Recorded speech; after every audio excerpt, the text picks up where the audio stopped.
Olá! Voltando aqui para a nossa leitura, hoje nós vamos iniciar pelo capítulo 150. Rotação e translação. Há em cada empresa, afeição ou idade, um ciclo inteiro da vida humana. O primeiro número do meu jornal encheu-me a alma de uma vasta aurora. Coroou-me de verduras, restituiu-me a lepidez da mocidade. 6 meses depois, batia a hora da velhice.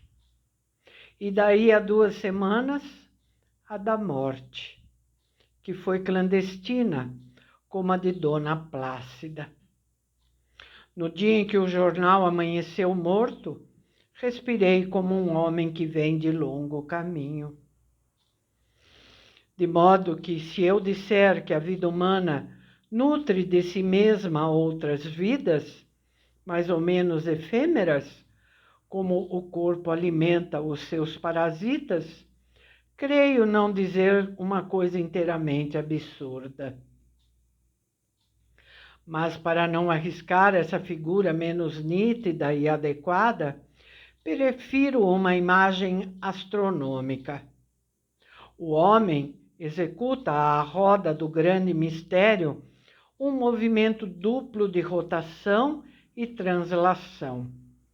Tem os seus dias desiguais, como os de Júpiter, e deles compõe o seu ano mais ou menos longo. No momento em que eu terminava meu movimento de rotação, concluía Lobo Neves o seu movimento de translação. Morria com o pé na escada ministerial. Correu, ao menos durante algumas semanas, que ele ia ser ministro.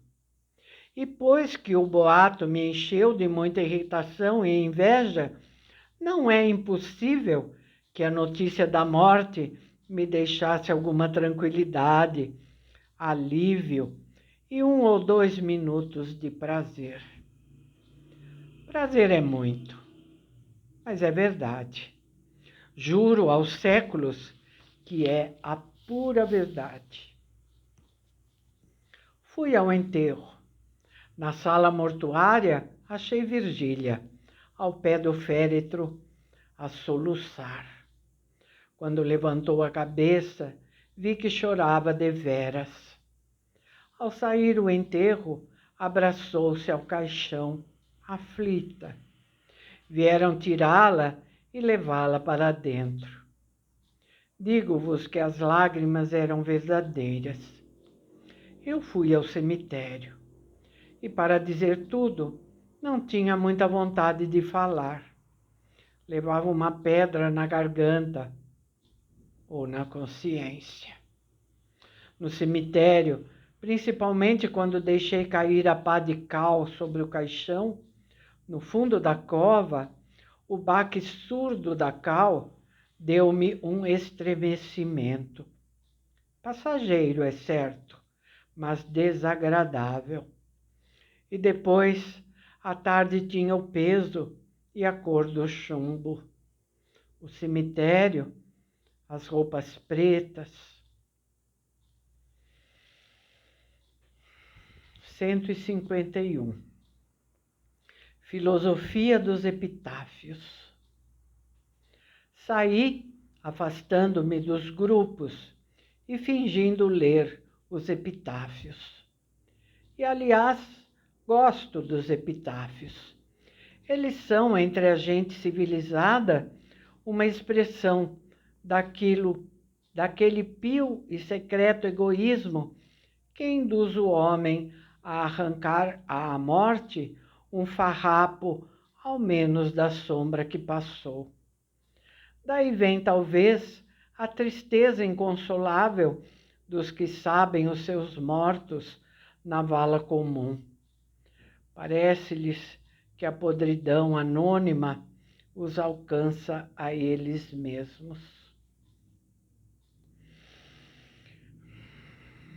152. A moeda de Vespasiano. Foi um imperador romano, né?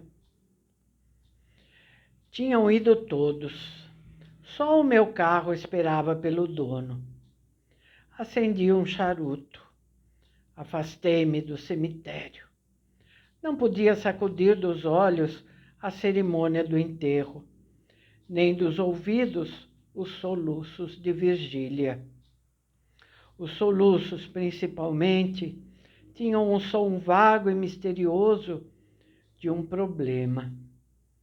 Virgília traíra o marido, com sinceridade, e agora chorava-o com sinceridade.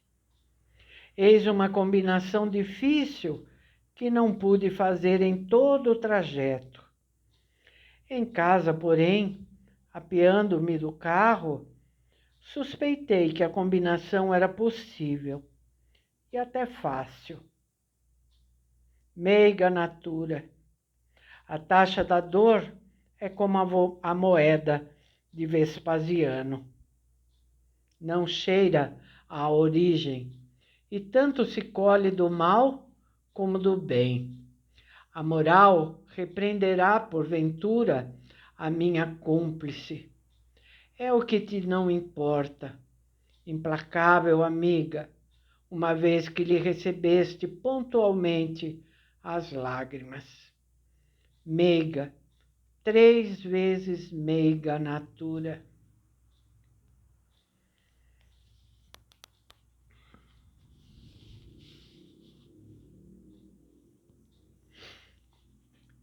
Cento e 153. O alienista. Começo a ficar patético e prefiro dormir.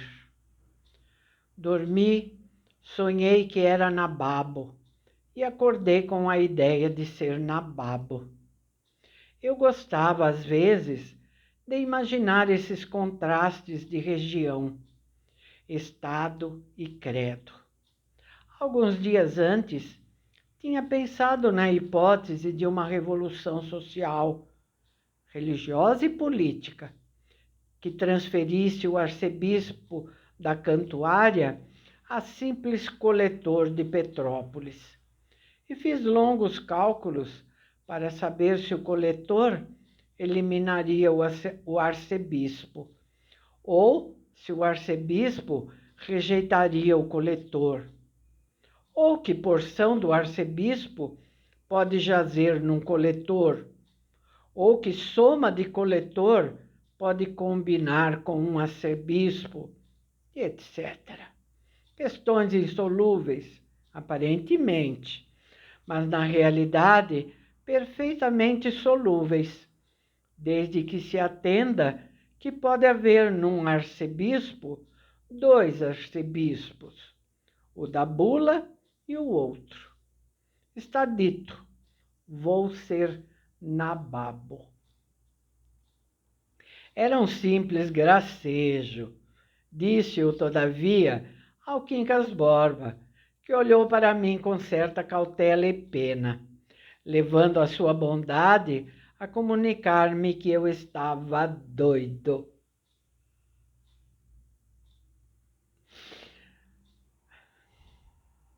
Ri-me a princípio, mas a nobre convicção do filósofo incutiu-me certo medo. A única objeção contra a palavra do Quincas Borba é que não me sentia doido, mas, não tendo geralmente os doidos outro conceito de si mesmos, tal objeção ficava sem valor. E vede se há algum fundamento na crença popular de que os filósofos são homens alheios às coisas. Conhecia-o, fiquei aterrado. Ele, porém, ouve-se com a maior delicadeza e habilidade, despedindo-se tão alegremente que me animou a perguntar-lhe se deveras me não achava doido. Não, disse ele sorrindo, raros homens terão tanto juízo como o senhor. Então o Quincas Borba enganou-se? Redondamente. E depois, ao contrário, se é amigo dele, peço-lhe que o distraia, que... Justos céus, pareceu-lhe um homem de tamanho espírito, um filósofo. Não importa, a loucura entra em todas as casas. Imaginem a minha aflição. O alienista, vendo o efeito de suas palavras, reconheceu que eu era amigo do Quincas Borba e tratou de diminuir a gravidade da advertência. Observou que podia não ser nada e acrescentou até que um grãozinho de sandice, longe de fazer mal, dava certo pico à vida. Como eu rejeitasse com horror esta opinião, o alienista sorriu e disse-me uma coisa tão extraordinária, que não merece menos de um capítulo.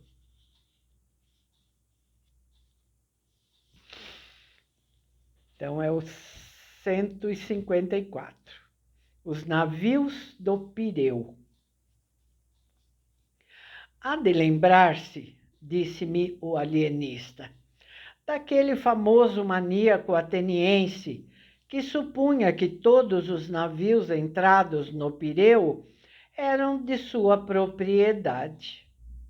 Não passava de um pobretão, que talvez não tivesse para dormir a cuba de Diógenes, mas a posse imaginária dos navios valia por todas as dracmas de Hélade.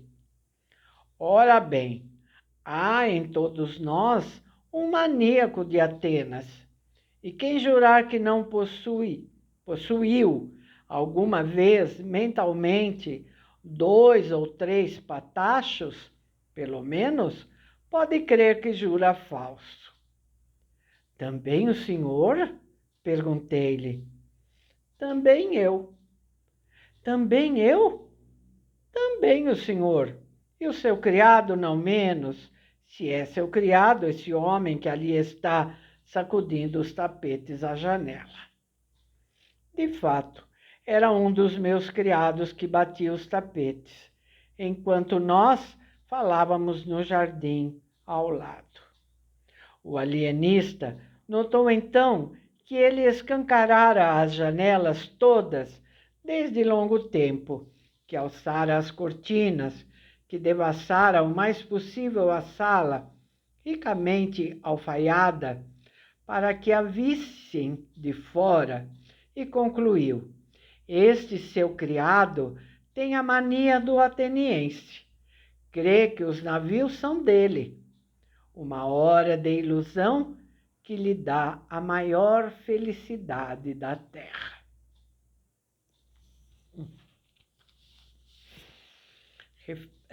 155.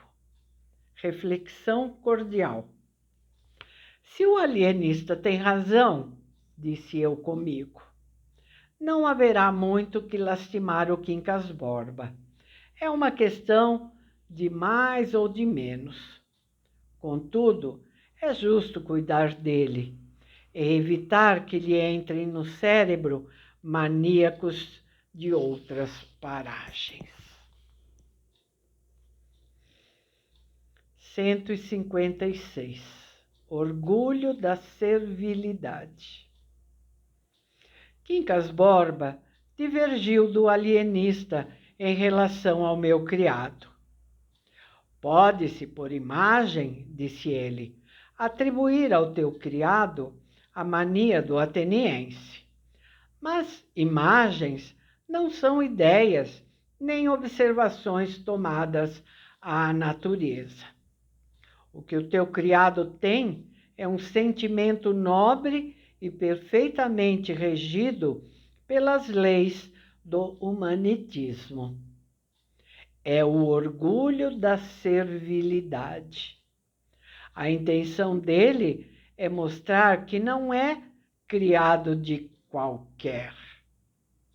Depois chamou a minha atenção para os cocheiros de Casa Grande, mais empertigados que o amo, para os criados de hotel, cuja solicitude obedece às variações sociais da freguesia, e etc.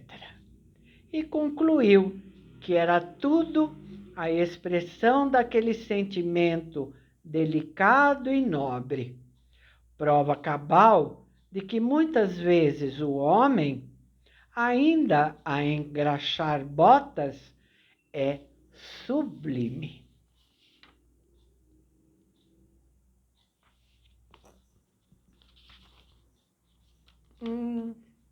Acho que vamos ficar por aqui, porque o próximo capítulo é bem longo. Aí vamos passar muito da nossa hora. E eu digo para vocês que no próximo vídeo nós vamos terminar o nosso livro. Tá bom? Bom, eu tenho aqui nessa edição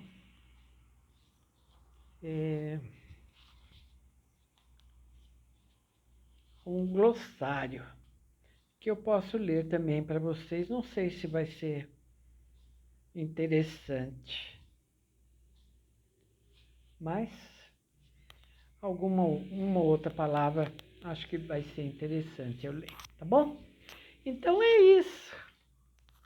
Voltamos no próximo vídeo para o término da nossa leitura do livro Memórias Póstumas de Brás Cubas, tá bem?